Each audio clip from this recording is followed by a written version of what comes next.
Tonight on America's Haunted Atlas. Some buildings hold history, others hold something darker. These are not abandoned shacks in the woods. These are not forgotten ruins no one remembers. Several of them still stand. Some are open to the public. One of them right now has tourists inside it. And every single one of them has a body count. These are the 7 most evil buildings in American history, and we're going inside all of them. We start here, in San Diego, because the Whaley House is the only location on this list officially recognized by the United States government as haunted. The U.S. Commerce Department designated it so. That is not a ghost tour brochure. That is a federal record. Before Thomas Whaley built his home in 1857, the site was used as the county gallows. The last man hanged here was James Robinson, known as Yankee Jim. The hanging was botched. He was too tall for the rope, and rather than a clean break, he strangled to death slowly, swinging and gasping for 20 minutes while a crowd watched. Thomas Whaley built his home directly on the spot where Yankee Jim died. He would later write in his diary that he could hear heavy footsteps crossing the upper floor at night. His daughter Violet shot herself in the backyard. His wife Anna, his infant son, and a granddaughter all died in this house. Today, the Whaley House is a museum. Staff report seeing Thomas Whaley himself, in period dress, standing at the top of the stairs, watching visitors, all describing the same figure. Yankee Jim is still felt on the ground floor. Visitors report a suffocating heaviness. Animals brought into the building refuse to enter that corner. They never do. The Cecil Hotel opened in 1927. In the decades that followed, it became something else entirely. Serial killer Richard Ramirez, the Night Stalker, lived in the Cecil while he murdered at least 13 people, leaving bloody clothing in the stairwell. Austrian killer Jack Unterweger checked in 1991. He murdered 3 women during his stay, just 12 days after being released from prison. The hotel saw at least 12 other deaths, suicides from upper windows, and a woman who jumped and landed on a pedestrian, killing him too. But the case that made the world pay attention happened in 2013. 21-year-old Elisa Lam was last seen behaving strangely in the elevator. She appeared terrified of something only she could see. Her body was found 17 days later inside one of the rooftop water tanks. The tank was sealed. The roof required a key. No one could explain it.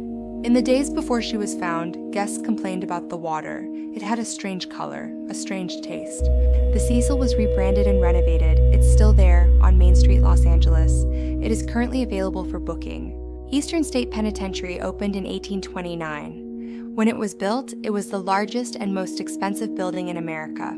It was designed around one philosophy: total solitary confinement. No human contact, no conversation, no sunlight, just isolation. Cells measured 11 by 7.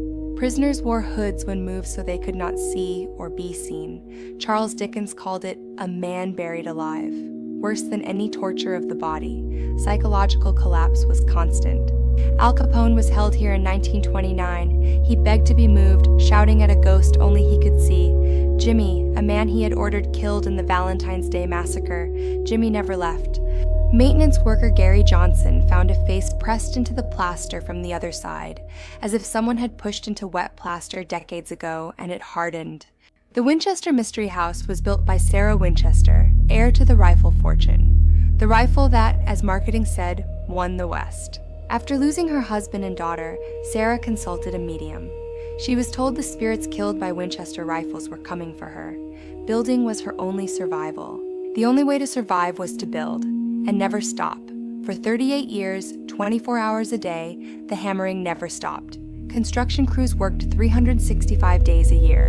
It grew to 160 rooms, staircases rising to ceilings, doors opening to blank walls, a door on the second floor that dropped straight to the garden, trapdoors, skylights in floors, rooms inside rooms. A ballroom accessible only through a single secret passage Sarah alone knew. Workers reported weeping from rooms that didn't exist on any plan, moaning from sealed sections, hammering from within walls. Louisville, Kentucky, Waverly Hills Sanatorium, built to contain the tuberculosis outbreak and keep the dying away from the city below. Patients died in the thousands. Staff built a 500-foot underground tunnel to remove bodies discreetly. They called it the Body Chute. It still exists, 500 feet of concrete and darkness. They call it the Creeper. It doesn't walk. It moves along the walls and ceilings. It watches from corners. Every witness says the same. It is not human, and it never was. Owners have stopped explaining it. Weston, West Virginia, the Trans-Allegheny Lunatic Asylum, the largest hand-cut stone building in North America. Built for $250, it eventually held 2,400. Intended for healing, it became a nightmare. Patients were subjected to ice-pick lobotomies without anesthesia. They were caged, chained, and kept in cells the width of a human body.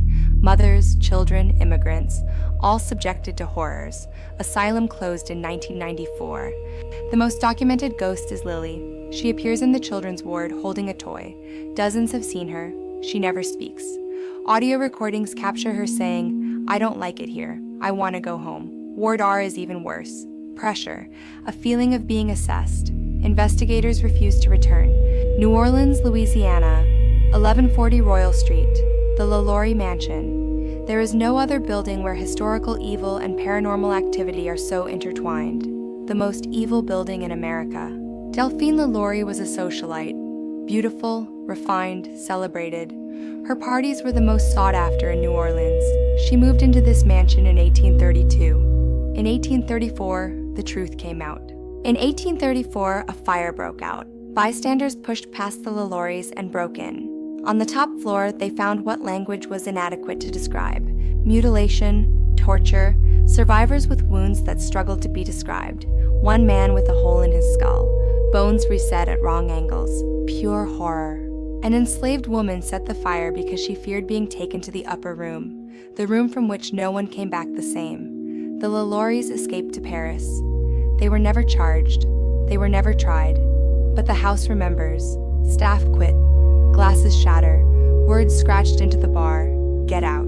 Nicolas Cage once owned it and lost it. He said the house had an energy he could not describe.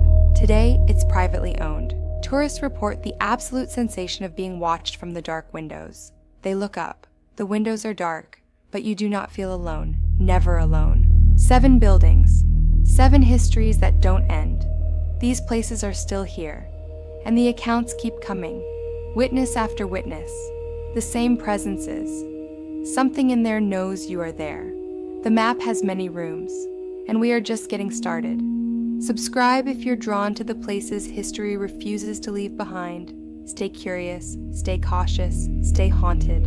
I'm America's Haunted Atlas.